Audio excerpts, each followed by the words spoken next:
Salut tout le monde. Je partage des mots que j'ai écrits dans un cahier, qui est comme un cahier de voyage intérieur. Et ce message, en fait, il me touche. Et c'est une manière pour moi, dans un premier temps, de me livrer, de sortir un peu de ma coquille. Et parce que je pense que si tu tombes par hasard sur cette vidéo, ça pourrait peut-être résonner aussi avec toi. Donc voilà, je me lance. Je te propose de mettre des écouteurs et de te poser et peut-être prendre une petite tisane et juste te déposer et te laisser embarquer dans les mots. Je réalise que jusqu'à aujourd'hui, je portais un masque. Un masque depuis tellement longtemps. Celui du masque de la tromperie vis-à-vis de moi-même. De la trahison vis-à-vis de moi-même. De l'abandon vis-à-vis de moi-même. Ce que j'ai peut-être aussi vécu au cours de mes relations, comme une projection, un film projeté à l'extérieur, comme pour venir me rappeler « Eh oh, eh oh, tu sais que tout ceci se passe à l'intérieur de toi ?» Et ensuite, il en s'est suivi que j'ai réalisé, il y a peu, j'ai envie de dire hier, c'est un texte que j'ai écrit hier, que j'ai tellement eu l'habitude de porter un masque depuis ma croyance liée à ma méfiance et au fait de ne pas me sentir suffisante telle que je suis, j'étais. J'ai envie de le mettre au passé.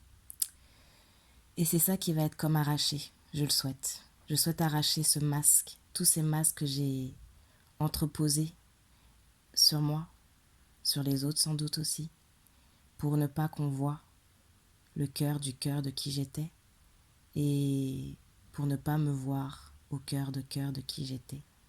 Et aujourd'hui, je souhaite pouvoir exposer mon rayonnement avec la complétude de l'être que je suis, avec mes cicatrices, mais également avec la force de ces cicatrices et comme tel l'alchimiste, récupérer ce pouvoir de l'alchimiste en moi qui alchimise tout, le plomb en or, et voir que de ces histoires qui nous composent chacun chacune, telles des résilients résilientes, nous pouvons récupérer dans nos relations d'abord intérieures l'énergie de la joie et de la communication de cœur à cœur. Ensuite, il en s'est suivi un autre texte qui était plus symbolique autour du chiffre 8. Je me fais le cadeau de mon chemin de 8, le 8. Le 8 en toi, en moi, en nous. L'image que je vois est l'image d'un ascenseur. Pas celui d'un ascenseur qui veut monter vers les cieux, vers les étoiles, mais celui qui est bien là, qui descend de ma tête vers mon cœur. En moi-même. Et je sens que c'est un retour obligé à soi.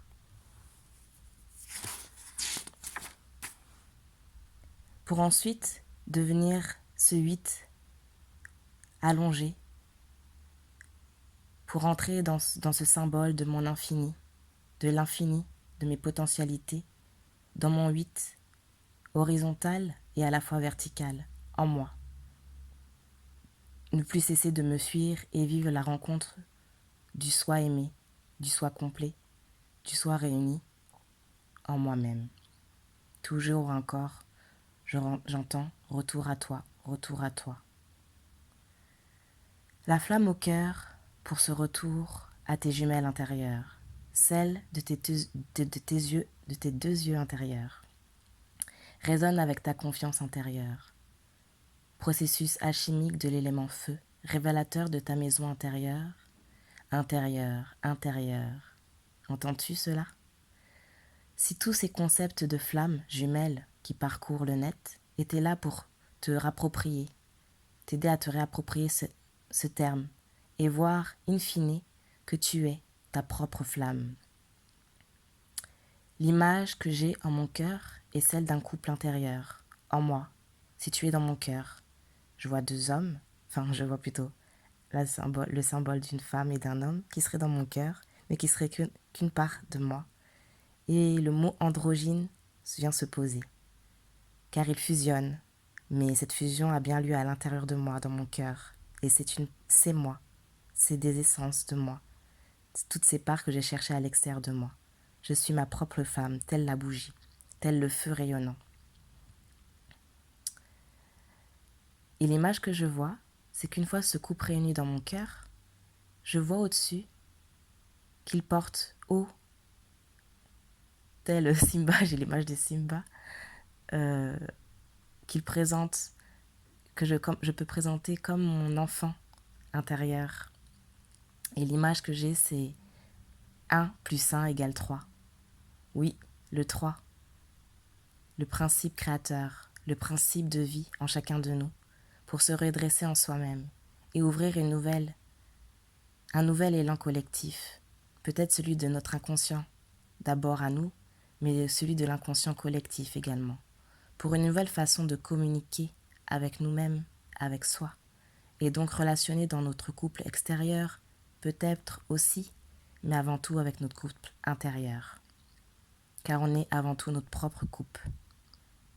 Et elle est avant tout à remplir avec nous-mêmes. En étant plus à la recherche d'un complément extérieur, comme je l'ai souvent fait, mais à la recherche de cette fusion intérieure. Et mais bel et bien aussi pour le vibrer en soi et vivre cela en projection, tel je vois comme l'image d'une caméra qui projette son film à l'extérieur et qui se projette dans chacune de nos relations. Mais dans nos relations avec le grand R, la relation de soi, la relation avec nos amis, la relation au monde, la relation au monde, le monde qui est notre création. Et dans un nouveau regard, un regard de collaboration, de partage et de co-création. Alors peut-être que le véritable couple, cette flamme, c'est moi, c'est toi, c'est nous. Alors envolons, laissons envoler les étiquettes en cet automne, l'automne qui est là pour nous inviter à dépouiller, à nous dénuder de toutes nos étiquettes et de nos masques. Voici ce conte, ce poème, ce que tu voudras, que j'avais avant tout envie de partager à moi-même et peut-être à toi, car en projection, tu es un autre moi.